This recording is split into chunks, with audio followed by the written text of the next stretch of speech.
संक्रांति की सबको बहुत बहुत हार्दिक शुभकामनाएं। मुबारक हो, बधाइयां। मकर संक्रांति अर्थात परिवर्तन के दिन कहा जाता है। सूर्य मकर राशि की ओर आगे गमन करता है और उत्तरायण में जाता है और यहाँ से दिन परिवर्तन होने लगता है।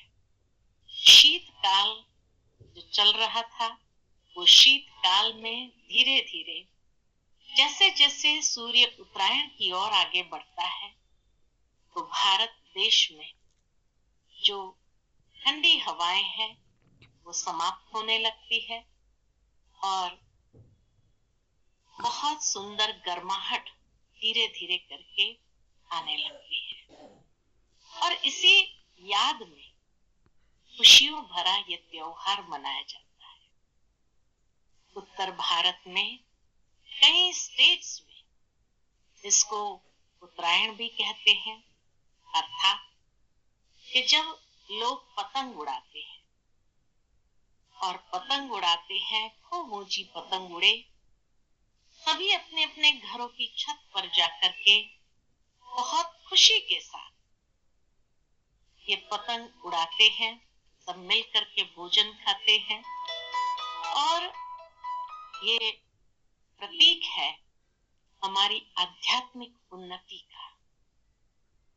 शीतकाल समाप्त होकर के दिन परिवर्तन होना भावार्थ यही कि मनुष्य जीवन में कलयुग में भी जो सबके हृदय, सबकी भावनाएं एकदम शीतकाल जैसी हो गई थी, ठंडी हो गई थी। जीवन में खुशियों की गर्माहट नहीं थी, खुशियों का आदान प्रदान नहीं था। तो ये शीत लहर को समाप्त करना, क्योंकि जब शीतकाल में होते हैं तो जरूर है कि जहां खुशी ही न हो, जीवन में उमंग उत्साह न हो, तो कई लोग डिप्रेशन के शिकार बन गए। तो ये दिन परिवर्तन अर्थात आवश्यकता है हमारी भावनाओं में परिवर्तन लाने की, हमारे जीवन के अंदर विचारों में परिवर्तन लाने की एक ऐसी क्रांति ले आए जिससे स्वयं के साथ सबकी सहज आध्यात्मिक उन्नति। और इसीलिए पतंग को ऊंचा उड़ाते हैं कि खूब ऊंचा जीवन के अंदर उड़ो, उमंग उत्साह के पंख लगाकर उड़ो, हिम्मत और साहस के साथ ऊपर उड़ो, लेकिन डोर के साथ जरूर बंधे रहना। डोर है मर्यादाओं की, नियम और संयम की। जीवन के अंदर नियम संयम जरूर बना रहे और इस डोर से बंद करके अपनी आध्यात्मिक उन्नति करें।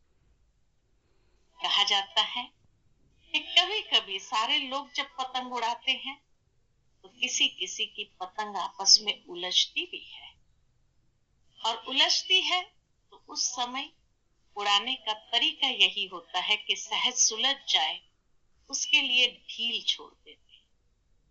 ढील छोड़ते हैं तो जैसे रस्सी और से और छोड़ते जाए और उसमें वो उलझी हुई पतंग कभी कभी सहजता से अलग हो जाती है।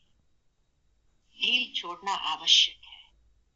भावार्थ यही कि उस समय अगर कोई खींचने लगे पतंग को और उस डोर को तो कटने की संभावना होती। अब ढील छोड़ने का मतलब है कि जीवन के अंदर कभी कभी बातें ऐसी होती है जो उलझने वाली हो, या कई बार बातें मनुष्य के मन को मन मुटाव या उमंग उत्साह खत्म करने वाली हो।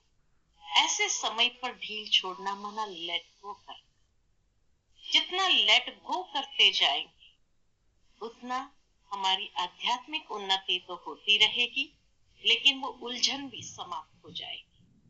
अगर उस समय हमने बात को खींचने का प्रयत्न किया उस बात को और ज्यादा खींचते रहे तो कटने की संभावना है। अर्थात संगठन से अलग हो जाएंगे, कट जाएंगे, और तब हमारे जीवन में वो उमंग उत्साह नहीं रहेगा।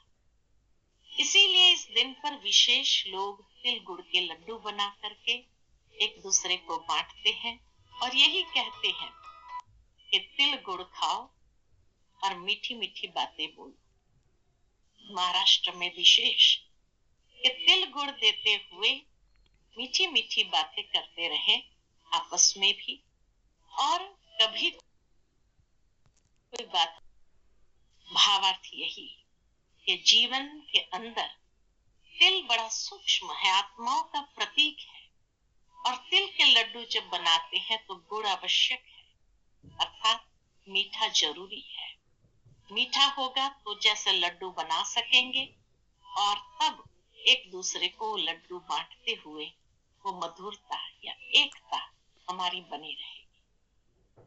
तो समय के हिसाब से अब आवश्यकता है कि हम आपस में एक होकर के रहे, एक परमात्मा के संतान होने कारण उस एकता के सूत्र में बंधे रहे, और उसके लिए मधुरता पूर्ण व्यवहार हो एक दूसरे के साथ, और उस मधुरता के आधार से ही हमारा संबंध बहुत मीठा, व्यवहार बहुत मीठा, उसी का यादगार है। मकर संक्रांति के दिनों में विशेष कुंभ मेले पर शाही स्नान होता है, और उस दिन विशेष लोग जाकर के उस ठंडे पानी में स्नान करते हैं और अपने